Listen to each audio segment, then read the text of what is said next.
Tuhan bersamamu dan bersama rohmu. Inilah Injil suci menurut Matius. Dimuliakanlah Tuhan. Dalam khotbah di bukit, Yesus berkata kepada murid-muridnya, "Janganlah kamu menyangka bahwa aku datang untuk meniadakan hukum Taurat atau kitab para nabi. Aku datang bukan untuk meniadakannya, melainkan untuk menggenapinya. Karena aku berkata kepadamu, sungguh selama belum lenyap langit dan bumi ini, satu iota atau satu titik pun tidak akan ditiadakan dari hukum Taurat sebelum semuanya terjadi. Karena itu siapa yang meniadakan salah satu perintah Taurat sekalipun yang paling kecil dan mengajarkannya demikian kepada orang lain, ia akan menduduki tempat-tempat yang paling rendah di dalam kerajaan surga. Tetapi siapa yang melakukan dan mengajarkan segala perintah Taurat, ia akan menduduki tempat yang tinggi di dalam kerajaan surga."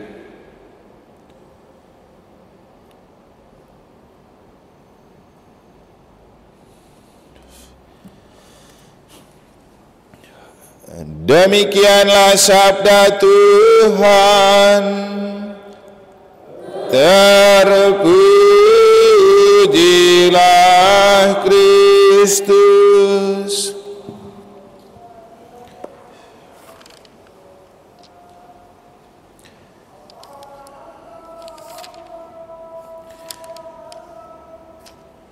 Waspadalah dan berhati-hatilah supaya jangan engkau melupakan hal-hal yang dilihat oleh matamu sendiri itu, dan supaya jangan semuanya itu hilang dari ingatanmu seumur hidup.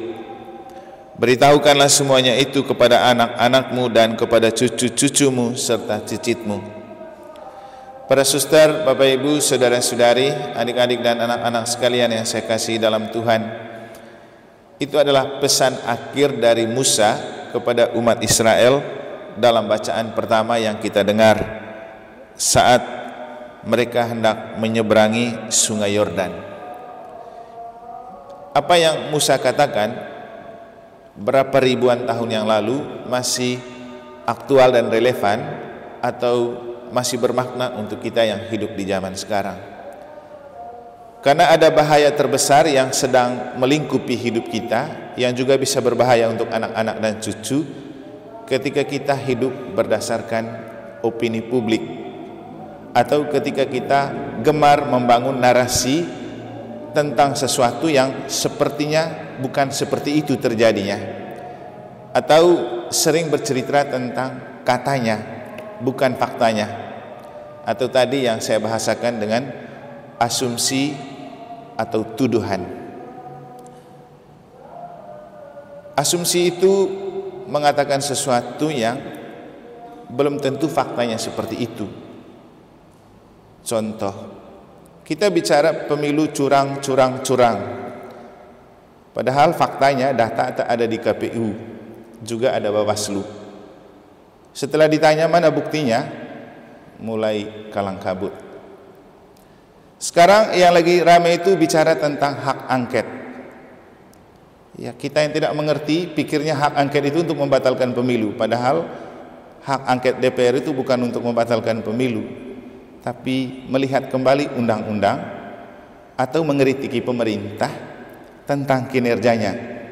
Misalnya kalau sekarang mereka bicara hak angket bukan untuk membatalkan pemilu, tapi untuk melihat kembali undang-undang pemilu nanti untuk tahun berikut. Tapi kita masyarakat kan pikirnya, oh ini hak angket untuk membatalkan pemilu, padahal bukan. Tapi inilah para politisi membangun opini untuk membodohi masyarakat, hanya karena supaya membenarkan apa yang mereka sudah bangun dengan mengatakan bahwa pemilunya curang. Kan logika berpikir yang sederhana, ketika satu paslon mendapat suara lebih banyak, itu karena masyarakat yang pilih, bukan politisi yang pilih dengan angka yang besar. Ketika diulang pun malah lebih banyak lagi orang yang dicurigai curang. Nah, sekarang ini yang lagi viral mulai dari kemarin itu tentang Ganjar dilaporkan ke KPK karena gratifikasi dana 200 miliar kah dalam sebuah asuransi. Tapi ini kan permainan orang-orang politik yang kita masyarakat kalau tidak paham gampang dibuai oleh permainan-permainan mereka. Sehingga kita kemudian hidup dalam pandangan opini publik. Apa kata orang, bukan faktanya. Dan saya rasa ini berbahaya untuk anak-anak kita, generasi muda. Ketika yang tua-tua sudah mulai mengingkari fakta dengan sebuah bangunan imajinasi atau dengan sebuah opini untuk mengatakan sesuatu yang sebenarnya tidak seperti itu faktanya. Nah, inilah yang mau dikatakan oleh Musa yang dia pesankan kepada umat Israel. Hati-hati dan waspada. Supaya jangan sampai apa yang kamu sudah lihat dengan mata, justru kamu tidak menceritakan fakta itu. Kamu menceritakan sesuatu yang diimajinasikan atau dikarang-karang. Seperti sebelum pemilu kan ada film Dirty Vote itu. Itu kan imajinasi saja. Karena pemilunya belum terjadi kok seolah-olah sudah ada kecurangan. Itu kan pembodohan. Jadi kita hidup dengan melihat fakta, bukan katanya. Dan kita berusaha bercerita tentang fakta yang kita lihat, bukan gemar bercerita tentang apa kata orang. Karena ini yang sangat berbahaya dalam hidup kita. Gosip itu terjadi karena kita berani bercerita tentang sesuatu yang faktanya tidak seperti itu. Kok kau bilang begitu? Siapa yang bilang? Katanya. Kata dia begitu, belum tentu faktanya begitu. Kemudian ada juga yang percaya pada sesuatu yang sudah diasumsikan orang. Mungkin asumsi itu seperti sudah dianggap, padahal belum tentu seperti itu. Karena orang sudah menganggap misalnya Darius itu orangnya tidak jelas, pasti diceritakan, oh dia orang tidak jelas, padahal itu anggapan, faktanya beda. Atau bercerita tentang Romonya begini begitu oleh orang yang misalnya tidak pernah ke gereja, bercerita tentang Romo, sementara orang yang sering ke gereja bercerita lain. Tapi yang beredar nanti apa yang diceritakan oleh opini publik yang faktanya tidak melihat. Suster itu begini, padahal tidak pernah hidup bersama suster, tapi berani bercerita tentang suster. Nah, itu kan hal-hal yang tidak bagus untuk diwariskan kepada anak-anak. Jadi hal ini penting untuk kita maknai, karena itulah yang terjadi dengan Yesus dalam Injil. Orang menduga, orang menuduh Yesus itu datang untuk meniadakan hukum Taurat. Dan itu sudah menjadi cerita publik, padahal ini dinarasikan oleh ahli Taurat dan orang Farisi yang tidak suka dengan Yesus. Hidupnya hanya mau mencari kesalahan atau mempersalahkan Yesus. Kita tahu orang Farisi dan orang Yahudi dan ahli Taurat kan dari awalnya mereka tidak suka dengan Yesus, maka mereka selalu membangun cerita yang tidak bagus dan mempersalahkan Yesus, termasuk menuduh Yesus meniadakan hukum Taurat. Ya, contohnya ketika pulang dari pasar, murid-murid Yesus tidak cuci tangan, itu kan melawan hukum Taurat. Atau pada hari Sabat Yesus menyembuhkan orang di rumah ibadat, itu kan melanggar hukum Taurat. Padahal Yesus bilang, ya, dalam hukum juga tertulis bahwa ketika Harun mengambil roti di bait Allah, itu tidak apa-apa.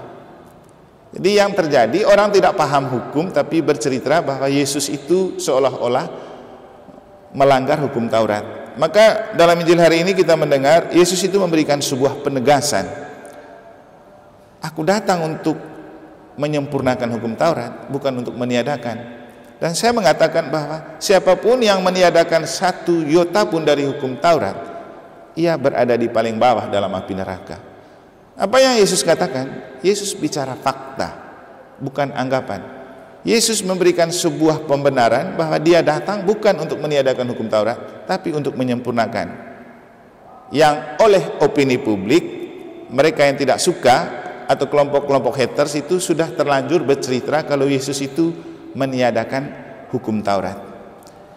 Para saudara dan Bapak Ibu saudara-saudari, inilah maksud dari Musa mengajak kita hati-hati dan waspada. supaya kita itu bercerita kepada anak cucu itu cerita yang real, fakta yang kita lihat dengan mata kepala. Apa yang kita lihat dengan mata. Jangan berani bercerita sesuatu yang kita tidak tahu pasti kejadiannya seperti apa, faktanya seperti apa. Saya selalu mengatakan kepada orang-orang ketika bercerita negatif tentang orang lain, saya bilang, kamu hidup waktu itu, kamu ada waktu itu. Tidak, kata orang, kata sejarah. Loh, kalau tidak ada waktu itu, ngapain berani menilai seseorang? Sejarah pun bisa dipelintir, tergantung siapa yang punya kepentingan. Masih ingat film G30 SPKI?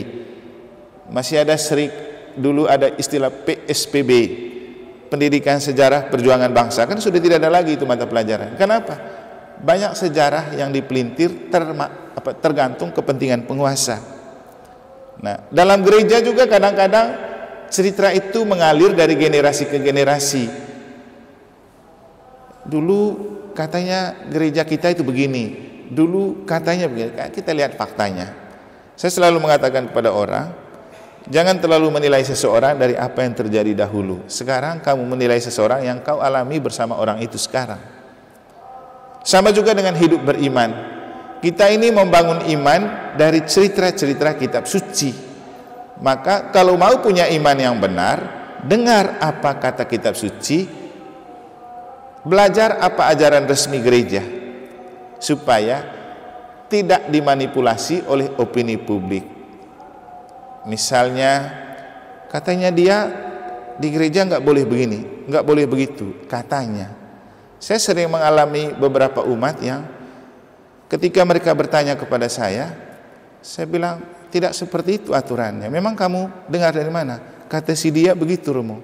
Ya makanya kalau mau tahu tentang ajaran resmi gereja, datang ke sini. Jangan dengar kata orang. Walaupun seseorang itu sesepuh, belum tentu dia tahu banyak aturan. Apalagi kita hidup di zaman medsos yang begini banyak sekali berita-berita yang demi viral diberitakan, belum tentu benar, karena yang mau dicapai penonton banyak. Jadi mari kita membangun iman kita dengan ajaran yang benar, dan mari kita hidup tidak berdasarkan apa katanya, tetapi berdasarkan faktanya. Bisa jadi ada yang bilang begini, cerita di luar misalnya, di gereja negara itu jarang ada misa harian, romonya pergi terus, kan misalnya gitu. Orang membuat cerita itu, dan orang yang tidak pernah datang misa harian pasti percaya bahwa di sini jarang ada misa karena romonya sering pergi. Padahal kalau yang sering datang kan setiap hari ada misa di sini kan. Nah, ini contoh hal-hal yang menunjukkan kepada kita bahwa jangan percaya dengan berita palsu yang dinamakan hoax, dan mari kita membangun iman dan hidup kita dengan kebenaran yang kita lihat dengan mata kepala. Inilah yang perlu kita maknai dari bacaan suci pada hari ini, dan hal-hal inilah juga yang perlu kita ajarkan kepada anak-anak kita. Akhirnya Bapak Ibu Saudara-saudari, kita mengajarkan anak-anak ini untuk bertugas di gereja dengan melihat fakta, bahwa biar mereka lihat. Itu yang lebih penting untuk dibangun. Biar mereka lihat dengan mata kepala sendiri bagaimana asiknya bertugas di gereja. Jangan dengar apa kata orang. Atau contoh terakhir, kadang-kadang ada anak-anak yang orang tuanya tidak kasih mesdinar karena dengar cerita orang. Oh, jangan mesdinar, nanti di sana begini begitu.